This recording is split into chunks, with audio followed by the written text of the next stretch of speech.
Thank you for welcoming me onto your screens or onto your headphones, depending on how you're watching this. I'm Eddie, and this is The Rollback.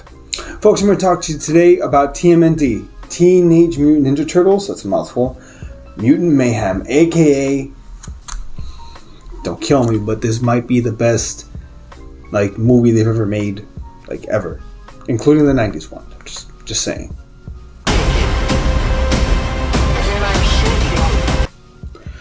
So, Mutant Mayhem stars Donnie, Mikey, Raph, and Leo. I'm trying to remember the four names.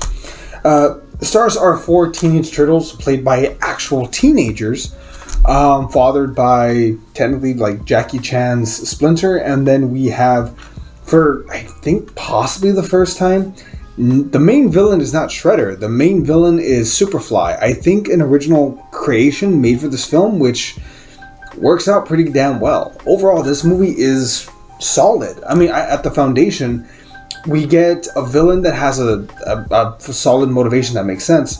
We have four actual teenagers playing teenagers that, their issues make sense. They want to interact with the real world.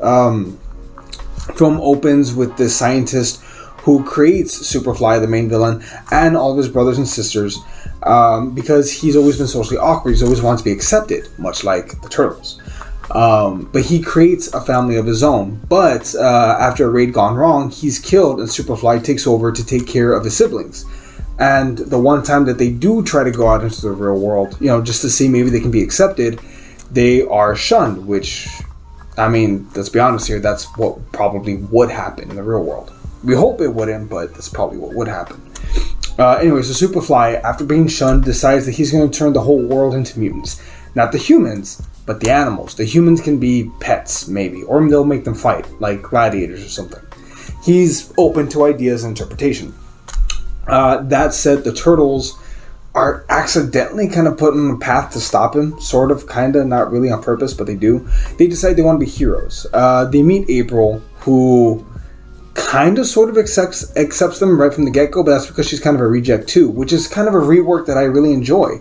She's not this adult redhead, let's be honest here, for a lot of people, eye candy from the cartoon. She's a more complex character. She's their age. She's also a teenager in a high school who gets made fun of, who gets, singled out because she embarrassed herself by throwing up on camera, which, I mean, yeah, doing this is not easy. That said, though, all these elements really do work out. The Turtles fighting against Superfly, initially because they want to be seen as the good guys, they want to be seen as heroes, so they'll be accepted.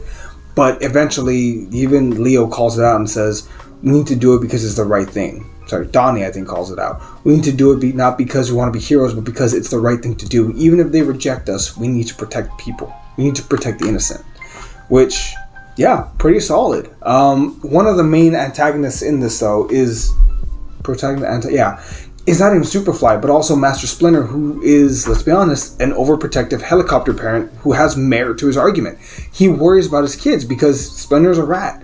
Something that a lot of people try to kill. Something that a lot of people see as vermin or unnecessary. And yet, in this instance, he's not wrong. He just wants to protect his kids, because the one time he did go out when they were kids, they were shunned and nearly killed. But he managed to keep them alive, and he taught them to defend themselves for a reason. And I like that aspect of it. I like the duality between Superfly and Splinter, where you have to trust me, both heads of their families trying to lead them in the right direction, but both are isolationists to some degree. Although Superfly is willing to kill people, Splinter just wants to be in his little hole and not worry about his sons. That said, though, there's a great moment in this where all the mutants are fighting Superfly all together, and they need Splinter's help. And even the Fly says, the rat hates humans. He's right. He's just like me. Hey, rat, help me. I'm just not a punk about it. Help me. You hate them too. And Splinter makes his choice and chooses to help the humans, I guess. He even makes a point that we have to save the one good one, that's April, which, that's kind of sweet, actually.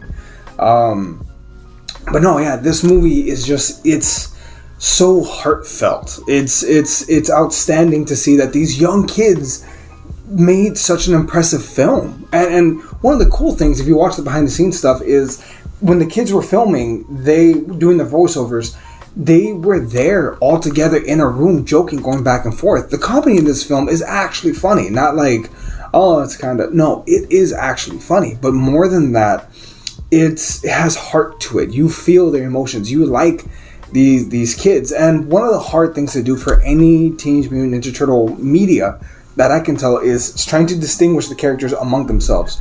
You have the leader, you have the angry one, you have the funny one, you have the smart one. Right? A lot of the times they have issues kind of trying to tell them apart. The only way they can really do that is the masks. This film does a great job of giving them all their own distinct personalities. So much so that even when they do hook up with Superfly's team, each turtle kind of goes into their own subgroup among them. They have their own person on the other side that they can hang out with. Raphael working out with Bebop and Rocksteady. You have Mikey hanging out with the Gecko, played by Paul Rudd, which is very appropriate. I think the only weird casting, I really did like Ice Cube as Superfly.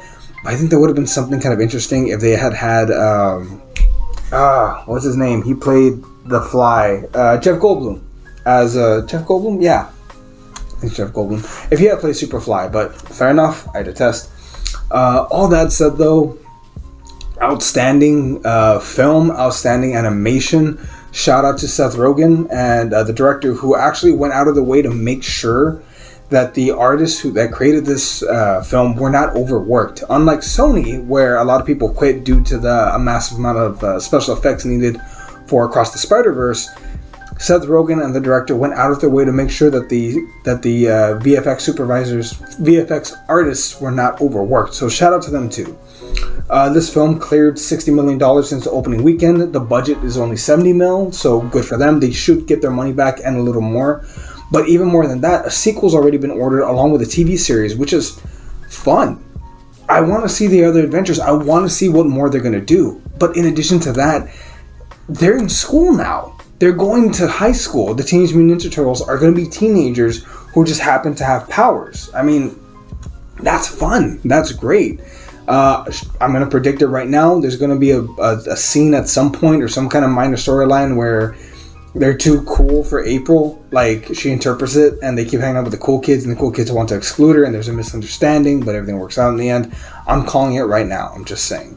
But yeah, all that said, though, they're teenagers. I like the fact that Bebop and Rocksteady are not enemies right now, that they're friends, and I hope that they continue with that, because that is a different take to have on this, and I'm enjoying it all the way through. Smash hit to me. I recommend it, and this is a good movie for kids to watch. I'm not going to lie to you and say that it's the best animated film of the year. It's not. But is it worth a watch? Hell yes, it is. Don't wait till it's on Paramount Plus. Watch it now. That said, though, what did you think of Mutant Mayhem? Go ahead and comment down below. We'd greatly appreciate it. We're always trying to grow this channel. And yeah, catch y'all later. See everybody.